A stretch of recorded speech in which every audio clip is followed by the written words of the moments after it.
இன்றைக்கி நாம் ஒரு வீடியோவில் 2025 வருடத்திற்கு உண்டான சனி பகவானோட அந்த வக்ர பலன்கள் அப்படிங்கிறது தான் நம்ம பார்க்க போகிறோம்.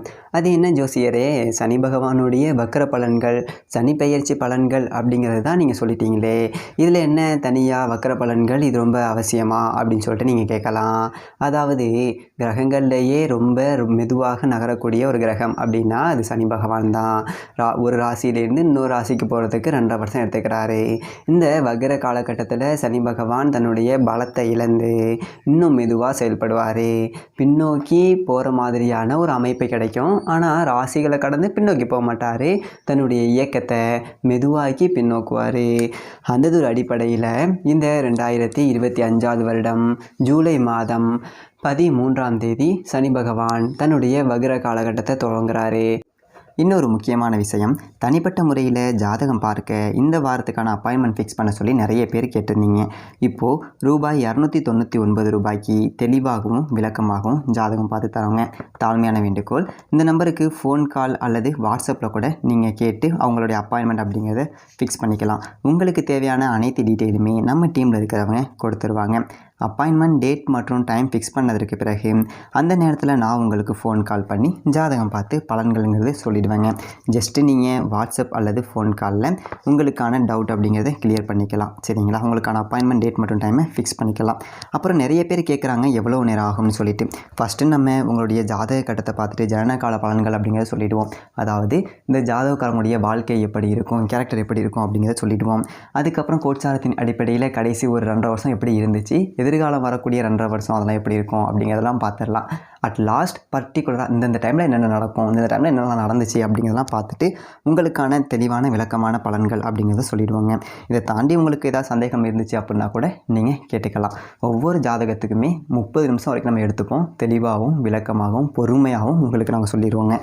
இது இல்லாமல் வேறு ஏதாவது சந்தேகம் இருந்துச்சு அப்படின்னா கூட நீங்கள் டவுட்டுங்கிறது கேட்டுக்கலாம். கடைசியாக ஜாதகம் இல்லைனாலும் பரவாயில்ல, பிறந்த தேதி, பிறந்த நேரம், பிறந்த இடம் மட்டும் சொன்னாலே போதுங்க, நாங்கள் உங்களுக்கு ஜாதகம் பார்த்து பலன்கள் அப்படிங்கிறது சொல்லிவிடுவாங்க. நீங்கள் வாட்ஸ்அப்பில் ஜஸ்ட் ஒரு மெசேஜ் மட்டும் பண்ணாலே போதும், இல்லை ஃபோன் கால் பண்ணி உங்களுடைய அப்பாயின்மெண்ட் ஃபிக்ஸ் பண்ணால் மட்டுமே போதுங்க. சரி, வாங்க நம்ம வீடியோக்குள்ளே போகலாம். இது எவ்வளோ நாளைக்கு இருக்குன்னு பார்த்தீங்க அப்படின்னா நவம்பர் மாதம் 27ஆம் தேதி வரைக்கும் ஒரு 138 நாளைக்கு இந்த சனி பகவானுடைய வக்ர காலம் அப்படிங்கிறது. இந்த வக்ர காலகட்டத்தில் சனி பகவான் தன்னுடைய பலனை அப்படியே பயங்கரமாக மாற்றி கொடுப்பார். என்ன நிலைமை இருந்ததோ அது அப்படியே தலைகீழ் மாற்றம் அப்படிங்கிறத சனி பகவான் கொடுப்பார். அப்படிங்கிறதுனால ரொம்ப முக்கியமாக பார்க்கப்பட வேண்டிய ஒன்று தான் இந்த சனி பகவானுடைய வக்ர காலம். 7.5 சனி, அஷ்டம சனி, அர்த்தாஷ்டம சனி, இப்படி பல சனிகளினுடைய நகர்வால் பாதிக்கப்பட்டவர்கள் எல்லாருக்குமே ஒரு நல்லதொரு மாற்றம் அப்படிங்கிறதையும் இந்த சனி பகவான் கொடுப்பார். இந்த ஒரு நேரத்தில் அவருடைய பார்வை அப்படிங்கிறதுக்கு உண்டான ஒரு வீரியம் அப்படிங்கிறது குறையும். ஏன்னா சனி பகவானுடைய பார்வை அப்படிங்கிறது வஜ்ர பார்வை. உங்களுடைய ராசிக்கு எத்தனாவது வீட்டை சனி பகவான் பார்க்குறாரோ அந்த பார்வையின் மூலமாக என்னதொரு ஆதிமந்தம் அப்படிங்கிறது உங்களுக்கு கொடுக்க போகிறாரு. சனி வக்ர பலன்கள் அப்படிங்கிறது எப்படி இருக்க போகுது அப்படிங்கிறத துல்லியமாக உங்களுக்காக கொடுக்குறேன்.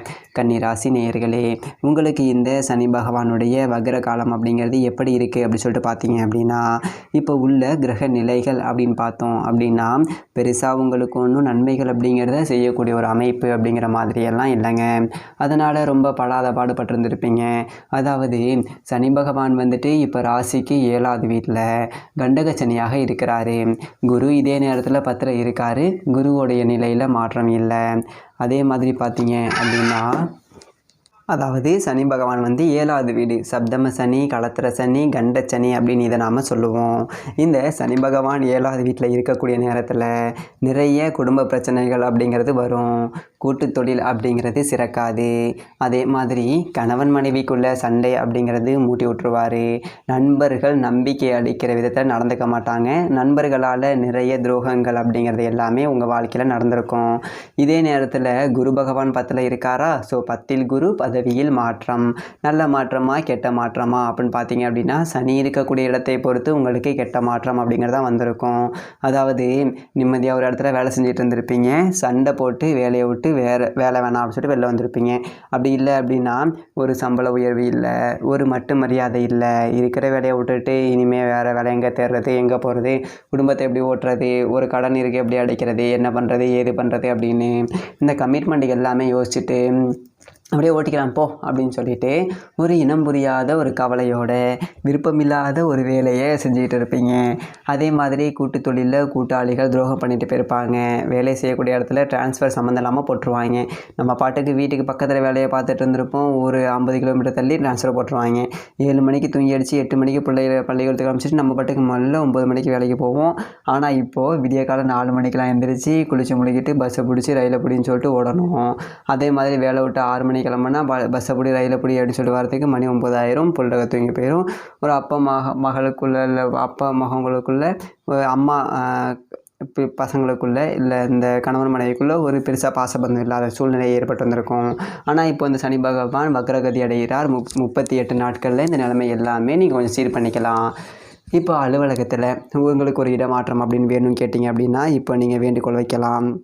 அதாவது ஜூலை மாதம் 13ஆம் தேதிக்கு பிறகு மேலே உள்ள அதிகாரிகளை பார்த்து எங்களுக்கு ஒரு ட்ரான்ஸ்ஃபர் போட்டு விடுங்க சார், அங்கேருந்து இங்கே வர முடியலை, போக முடியலை, பஸ்ஸுக்கு செலவாகுது, ட்ரெயினுக்கு செலவாகுது, பிள்ளைகிட்டங்களை பார்க்க முடியலை, இதை எடுத்து சொன்னீங்க அப்படின்னா உங்களுடைய கோரிக்கைகளை நிறைவேற்றிக்கலாம். அப்படி ஒரு நல்ல நேரம்.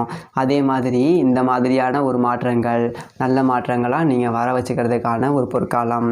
ஒரு வீடு கீடு மாறணும் அப்படின்னா கூட இப்போ மாறிக்கலாம். ஒரு வாடகை வீட்டில் இருக்கேன், ஒரு வசதி பத்தில் போல் வரல அப்படின்னா இந்த ஜூலை 13ஆம் தேதிக்கு மேலே நீங்கள் ஒரு இடமாற்றம் அப்படிங்கிறது செஞ்சீங்க அப்படின்னா ஒரு அற்புதமான ஒரு நேரம் அப்படிங்கிறது உங்களுக்கு வரும். போகக்கூடிய இடத்துல நல்லதொரு ஸ்ரீதேவி கடாட்சம் அப்படிங்கிறது இருக்கும். இருக்கக்கூடிய ஒரு வீடை பிடிச்ச மாதிரி இருக்குது, குலதெய்வ வீட்டுக்குள்ளே வரல போல இருக்குது அப்படின்னு சொல்லிட்டு இருந்தவங்களாம் கூட ஒரு லட்சுமி கடாட்சத்தோட ஒரு நேர்மறை ஆற்றலோட ஒரு நல்லதொரு இல்லத்துக்கு குடி போகலாம். அதே மாதிரி சில பேருக்கு ஜாதகத்தில் சொல்லியிருப்பாங்க பூர்வீகத்தில் இருக்காதீங்க அப்படின்னு சொல்லிட்டு. நம்ம எங்கே பூர்வீகத்தில் இருக்கோம், நம்மளே வாடகை கொடுத்துட்டு தானே இருக்கோம். அப்படி இந்த காலகட்டத்தை பயன்படுத்திக்கிட்டு நம்ம வீட்டை வாடகை விட்டுட்டு வீட்டுக்கிட்ட மாறி கொஞ்சம் இருந்தீங்க அப்படின்னா ஒரு நேர்மறை ஆற்றல் அப்படிங்கிறது உங்களுக்கு நிறைய கிடைக்கும். அதே மாதிரி கூட்டு தொழிலில் இருந்து இப்போ பிரிஞ்சு வந்து கஷ்டப்பட்டுட்டு இருந்தீங்க அப்படின்னா இதுக்கு மேலே பொழைச்சிக்கலாம். அதே மாதிரி கூட்டாளிகளை சேர்க்க வேணாம், தன்னிச்சு தொழில் தொடங்குறது அப்படிங்கிறது ரொம்ப நல்லது. ஏன் அப்படின்னா இந்த வக்ர காலம் அப்படிங்கிறது வெறும் ஒரு 137 நாட்கள் தான். அதே மாதிரி மறுபடியும் சனி அதே இடத்துல வீரியமாக இருப்பார், பலம் அடைவார். அப்படிங்கிறதுனால கூட்டு தொழில் அப்படிங்கிறது கூடுமான வரைக்கும் வேணாம். கூட்டாளிகள் இருந்தால் கூட முறைப்படி இந்தா பாவம் பங்கு நீ எடுத்துக்கோ, இந்த பாவம் பங்கு நீ எடுத்துக்கோ, என் பொழப்ப நான் பார்த்துக்கிறேன் அப்படின்னு சொல்லிட்டு கூட்டு தொழிலை விட்டு தனித்து பிரிஞ்சு வந்து தொழில் செஞ்சீங்க அப்படின்னா நல்லதொரு லாபம் அப்படிங்கிறத அடைய முடியும். அதே மாதிரி நண்பர்கள் கொஞ்சம் நம்பிக்கை இல்லாத விதத்தில் நடந்திருக்க மாட்டாங்க. நம்மளை வந்து முதுகில் குத்திருப்பான். எவனுக்கு கஷ்டம் சொல்லிட்டு நம்ம ஒரு 10 ரூபா தூக்கி கொடுத்தோமோ, யாருக்கு ஒரு பிரச்சனைன்னு சொல்லிட்டு நம்ம ஓடி போய் முன்னாடி நின்னமோ, அவன் தான் நமக்கு ஒரு பிரச்சனை அப்படின்னா ஓடி போய் பின்னாடி ஓடிவான். நமக்கு ஒரு 10 ரூபா அப்படிங்கிறது வேணும் அப்படின்னா வச்சுக்கிட்டே தரமாட்டேன் அப்படின்னு சொல்லிட்டு சொல்லுவான். மெயினாக முகத்துக்கு நேராது பணம்லாம் கேட்காதப்பா நான் இருக்கக்கூடிய நேரத்தில் அப்படின்னு சொல்லிட்டு வச்சுக்கிட்டே சொல்லுவோம். அது நமக்கு தெரியும். அதனால் இந்த நண்பர்கள் வட்டத்தில் நல்லவர்கள் யார் கெட்டவர்கள் யார் அப்படிங்கிறத இந்த 137 நாட்களில் நீங்கள் தெளிவாக புரிஞ்சுக்கோங்க. நட்பினுடைய எண்ணிக்கையை குறைச்சிக்கோங்க. எப்போ பார்த்தாலும் 10 பசங்களோட சுற்றிக்கிட்டு இருக்கான் என் புருஷன், எங்கே உருப்பிட போகிறான், என் பிள்ளைங்க இருந்துச்சு, இன்னும் இந்த பசங்க சவகாசிலே சுற்றிட்டு இருக்காரு அப்படிங்கிற மாதிரி மனைவி எத்தனையோ தடவை சொல்லி கேட்டுருந்துருக்க மாட்டீங்க. இனிமே தானாகவே நீங்களாகவே சகவாசம் எல்லாத்தையும் குறைச்சிப்பீங்க.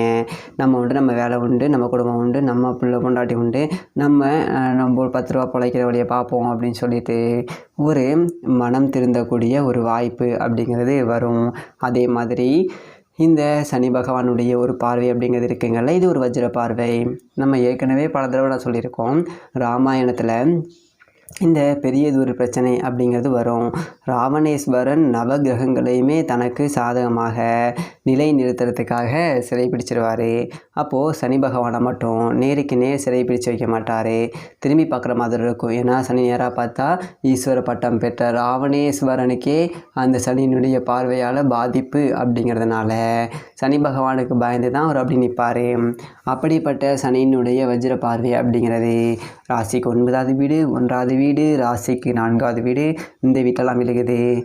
இந்த 9வது வீடு அப்படிங்கிறதே வீடு கீடு கட்டிகிட்டு இருந்தீங்க அப்படின்னா அதில் குடைச்சல் கொடுத்துருந்துருக்கும். சொந்த வீடு இருந்தது அப்படின்னா அதில் பிரச்சனையை கொடுத்துருக்கும். ஒரு பக்கம் ஒழுகும், தண்ணி ஓரம் காக்குது அப்படிங்கும், இல்லை வீட்டை இடிச்சு கட்டுற மாதிரி இருக்கும். இல்லைனா பக்கத்து இடத்துக்காரன் எனக்கு 1 அடி 2 அடி இருக்குது அப்படின்னு சொல்லிட்டு கூட சண்டைக்கு வருவான். இல்லைனா இந்த மாதிரி வீட்டில் ஏதாவது பிரச்சனை சொந்த வீட்டில் கொடுத்துக்கிட்டே இருக்கும். நான் ஏற்கனவே சொன்னேன் பார்த்தீங்களா, குலதெய்வமே வீட்டுக்கு வரல அப்படின்னு அந்த மாதிரி இருந்திருக்கும். அப்போ மகன்களுக்குள்ளே ஒரு சண்டை இருந்திருக்கும், ஒரு ஒத்துமை இல்லாத ஒரு தன்மை இருந்திருக்கும். இப்போது அடிச்சுக்கிற சூழல் கூட வந்திருந்திருக்கும்.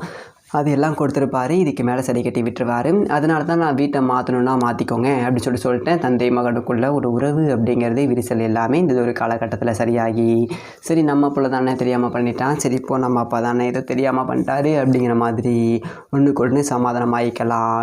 ஜென்ம ராசிக்கு சனி பார்வை இருக்குது. ரொம்ப கவனம். நீங்கள் செய்யக்கூடிய ஒவ்வொரு காரியத்தையும் சனி பகவான் சிசிடிவி மாதிரி உட்காந்து பார்த்துக்கிட்டு இருப்பார். நல்ல காரியம் செஞ்சீங்க அப்போ நல்லது நடக்கும், கெட்ட காரியம் செஞ்சீங்கன்னா கெட்டது நடக்கும். நீங்கள் யாருமே பார்க்கலை அப்படின்னு சொல்லிட்டு ஒரு கெட்டது செஞ்சீங்கன்னு வச்சுக்கோங்களேன், யார் பார்க்கலனாலும் சனி பகவான் பார்ப்பார். நீங்கள் யாருக்கு என்ன கெட்டது செஞ்சீங்கனாலும் 10 மடங்கு திரும்ப உங்களுக்கு செய்வார். அதே மாதிரி யாருக்காவது ஒருத்தருக்கு நல்லது செஞ்சீங்க அப்படின்னா, பிறவி பலன் பார்க்காம நல்லது செஞ்சீங்க அப்படின்னா 100 மடங்கு சனி பகவான் உங்களுக்கு நன்மை செய்வார். சனி பகவான் உங்களுக்கு 24 மணி நேரமும் கண்காணிச்சிக்கிட்டு இருக்காரு. அவர் நீதிக்காரகன், தர்ம வழியில் நடக்கிறாரு. கஷ்டத்தை கொடுப்பார் தான். அந்த கஷ்டத்துலேயும் தர்மத்தை மீறாமல் நேர்வழி பாதையில் பயணம் செய்கிறவங்கள சனி பகவான் தூக்கி உச்சத்தில் நிப்பாட்டுவார். ராசிக்கு 4வது வீட்டில் சனி பார்வை விழுந்துகிட்டு இருக்கு. தாயாருக்கு தேக ஆரோக்கிய பிரச்சனை, உங்களுடைய தேக ஆரோக்கியத்தில் பிரச்சனையெல்லாம் இருந்திருக்கும். இது எல்லாமே இதுக்கு மேலே சரியாகிடும், கவலைப்பட வேண்டியது கிடையாது.